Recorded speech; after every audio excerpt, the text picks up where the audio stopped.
Being a teenager is one of the most difficult points in a lifetime.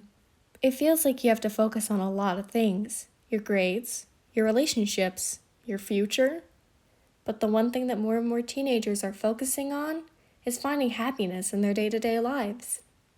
It seems that a majority of adolescents have or will experience depression before the end of their high school career. According to the CDC, about 1.9 million American children, ranged from ages 3 to 17, experience depression. So the big question remains: why exactly are adolescents more likely to suffer from depression? There are many reasons that can answer this question. It could be genetic, or it could be hormonal. It could be because of academic pressure.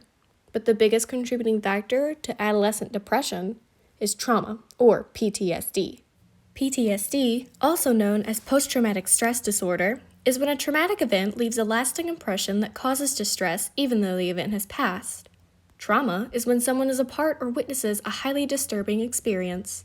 The two seemingly go hand in hand. But how does that tie into depression?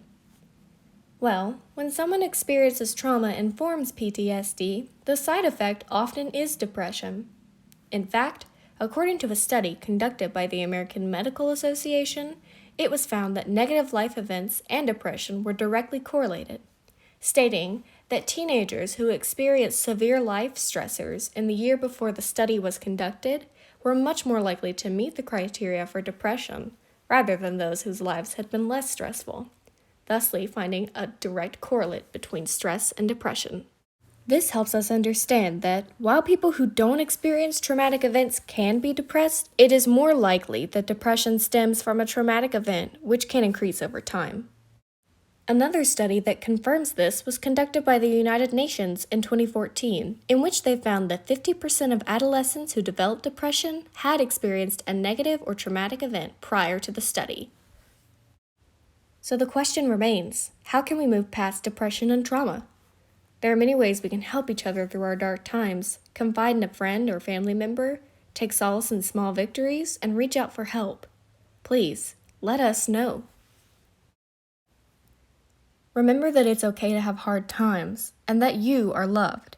Depression can seem impossible to beat, but I promise that it is possible. If you're experiencing depression, please reach out to someone who can help support you through it. Here are resources that can help you if you need them.